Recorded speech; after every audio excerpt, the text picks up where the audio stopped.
So 1, 2 left hook again. 1, 2 hook. You should be getting bored of this. I drop my leg kick in, it comes up, I drop it down, I land back and I do a hopping push kick. Hopping push kick again. I step half a step in as my lead leg jumps in the air. Like this, and then we'll land the push kick. Right, so again, so it's 1, 2 hook, drop it down, land, hopping push kick. Alright, again, so drop it down, land, hopping push kick. Nice and strong. When the punches come in, not only are you never pushing your hands out, I almost want you to meet the punches head on, like yeah, tense up and tense up. Let's say a hook comes in, so come into it like this, just come into it, hands in tight. Always as well, when you're looking and your hands are like this, don't look at the floor, look forward and tense into it like that, brace up. We'll talk about this more later on in the session. So a bit hard now, so I go, once each. Are you ready? Let's go, 1 each, let's go.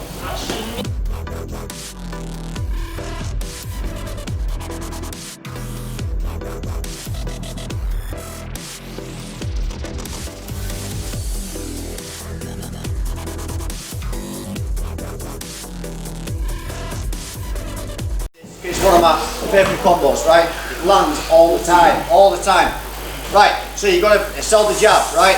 So what we do is, we do a jab, but we're not going to jab, we're going to sell it, right? Imagine you would have been throwing jabs, so he knows you're throwing jabs, right? So you sell the jab, and we sell the jab with the shoulder rather than the hand. The shoulder does it, right? And my hand comes about halfway out, okay? And then from there, it floats like this. It floats around the guard, and it comes back into the ear there. So, it's a bit of a weird one. So I put my shoulders into it, I go back out with my hips, and then back in with my hips. So my hips go forward, out and back in like that.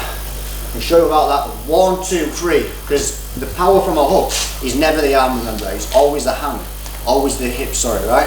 So the reason why you can still gather momentum, even though the hand's so close, is because of the hips. I move my hips like there, and then this just whips in, you grab tight. From there, my hips have gone back straight in. If it were just my arm moving on its own, there's no power, right? So my hips go, right? So I go 1 around with my hips and then back in with the hips. Right, he's going to block it, but in theory it'd look like this. 1, now let me just hit you in the ear now.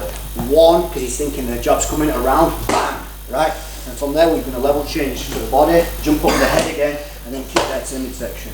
So again, we go 1, 2, 3, jump, and then there. One more time. Change that. Drop there.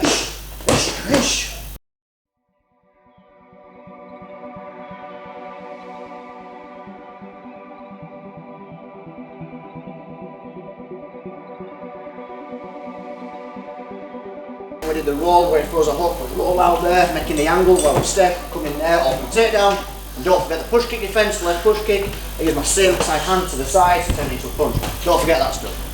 What we're going to do, right? What you're going to do, we're going to do a line drill today. First one's head movement, and the second one's the important one, where you're sort of going to give each other a kick in, and you're going to keep walking towards them like this. It's honestly, it's very, very important drill psychologically. But what we're going to do, we start light, so everybody is going to start on one side of the room, okay? So it's sort of going to, no, we start this side. So let's say I'm defending, let's say I'm the one defending. When Sam punches me like this, I keep walking towards him as he moves back. Keep going, and he goes a bit harder, keep going harder. So I want you to get your gum shield in, because my gum shield isn't in, I can feel my mouth right. So you need a gum shield. If you don't, it's tough shit. The point is this, I start here, I'm going to punch, you got a gum shield? Yeah, mate, do what with me instead. It's super important, right? I'll tell you why this is such an important drill. Can you splash as you want and stuff, and we keep going over technique. You're doing body shots as well? Just to the head. But what the point is this, right? If I smash Sam, he's a tough guy, and you can all be tough as well if it's in your head, and he keeps walking towards me, psychologically does your head in, it makes you feel strong, and the guy on the back foot gets knackered even though he's punching you, and then you get the guy in the corner and then punch them. But it's important, if you're tired, just to keep moving forward. It takes the wind out of people, and it means you're never doing this backing off. It just psychologically it makes you realise that it can take a lot more than you realise. So what we do is, I'm punching Sam. We'll go about 60% power, not to the body, just straight punches, or I can do hooks, and he walks towards me to end at mat. All right, and he'll be absolutely fine. Ready? Let's go.